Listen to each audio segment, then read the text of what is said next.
shetani wakati wote hapendi kabisa kuona tunakuwa pamoja.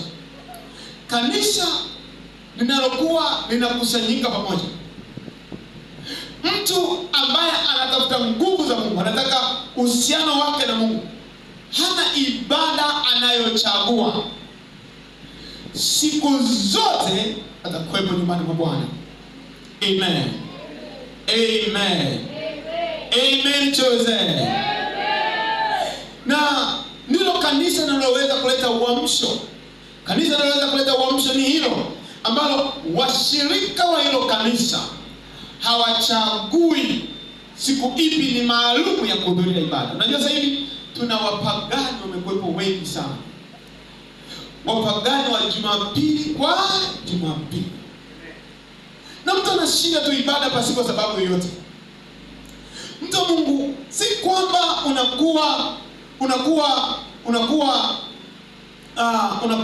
unakosa baraka tu, lakini wewe mwenyewe unakosa nguvu ya kumshinda shetani, kama ambavyo tumejifunza. Ni sawasawa na mtu ambaye anakula chakula mara moja kwa wiki, Huyu mtu atakuwa yuko hai? Ni kwa neema ya Mungu labda awe kwenye mfungo na neema ya Mungu ishuke juu yake. Na hata kama akiwa hai bado hatakuwa na nguvu. Anapumua, ni kweli anaweza akatembea, ni kweli anaweza kujikokota, ni kweli, lakini hana uwezo wa kukimbia, hana uwezo wa kupambana na adui akija, kwa sababu mwili hauna nguvu. Sasa katika mambo ya kiroho, ili uwe na nguvu, ili uwe na afya ya kumshinda adui, lazima roho yako iwe imeshiba neno, iwe imefanikiwa kwanza kiroho, imeshiba, imenenepa. Tuko pamoja?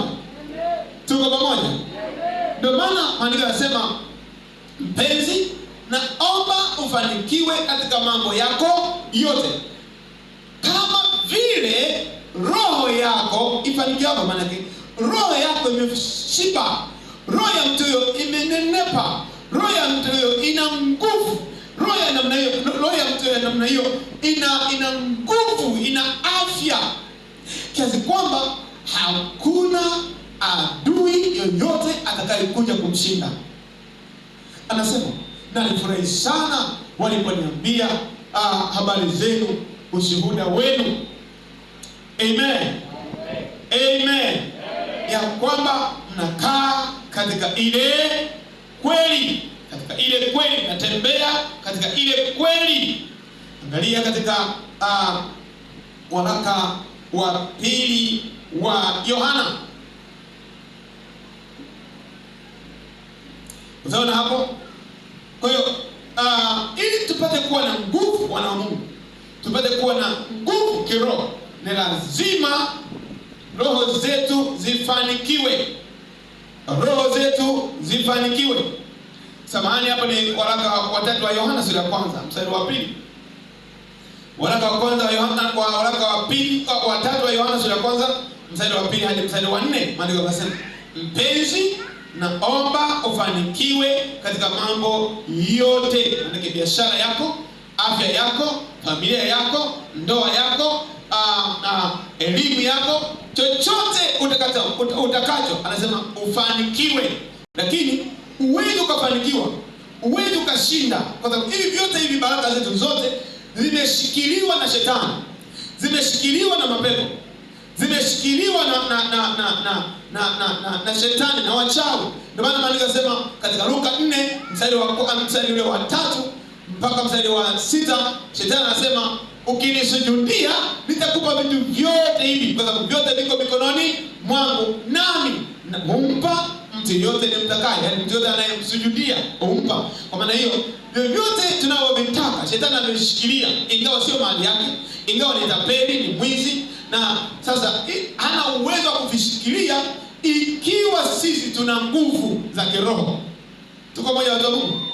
hana uwezo wa kuvishikilia ikiwa mtu wa Mungu anazo nguvu za kiroho. Sasa nguvu za kiroho tunazipataje? Ni katika makusanyiko. Amen. Roho zetu zinapokuwa na nguvu, roho zetu zinapokuwa na afya, roho zetu zinapokuwa na mamlaka, zinasema mpenzi, na ufanikiwe katika mambo yako yote kama vile, amen, amen, Jose, kama vile roho yako ifanikiwavyo. Maana na nifurahi mno walipokuja ndugu kushuhudia kweli yako, kama uendavyo katika nini? Katika nini?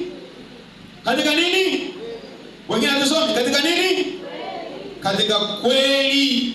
Sina furaha iliyo kuu kuliko hii, kusikia kwamba watoto wangu wanakwenda katika kweli. Muda wote wanakwenda katika kweli.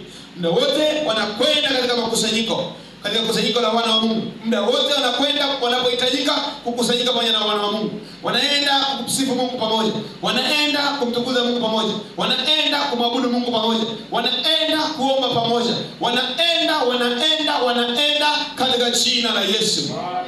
Sasa iko nguvu isiyo ya kawaida ambayo inaambatana na mtu wa namna hiyo.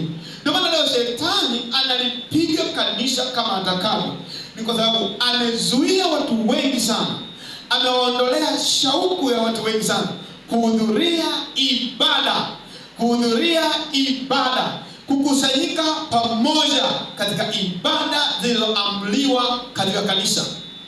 Na hii si kwa bahati mbaya, si kwamba mtu anajisikia bahati mbaya tu, ngoja mimi leo nisiende kanisani, leo ngoja niende kufanya kitu fulani. Na leo watu sasa hivi mashuleni huko shetani anawatumia kwa kuweka vikao Jumapili, siku za ibada. Haiji tu bahati mbaya, ni shetani anaipanga kwa sababu zake maalum kuhakikisha katika siku hii ambayo watu wanaenda kumtumikia Mungu, wanaenda kumwabudu Mungu, anawazuia. Paulo mtume anasema mara ya kwanza tulitaka kuja kwenu, shetani akafanya nini? Akanizuia.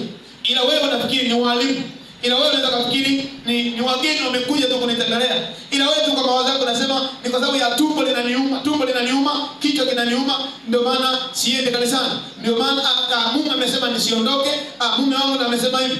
Shetani hutumia watu ili kufanikisha lengo lake, kama vile ambavyo hatuwezi kumuona Mungu moja kwa moja hivyo. Atatumia watumishi wake, atatumia wajumbe wake. Ndivyo ilivyo, shetani hutumia wajumbe wake ili kutufanya tuone ni kitu cha kawaida. Kumbe tunafilisiwa kiroho, kumbe tunaibiwa kiroho, kumbe tunaumizwa kiroho.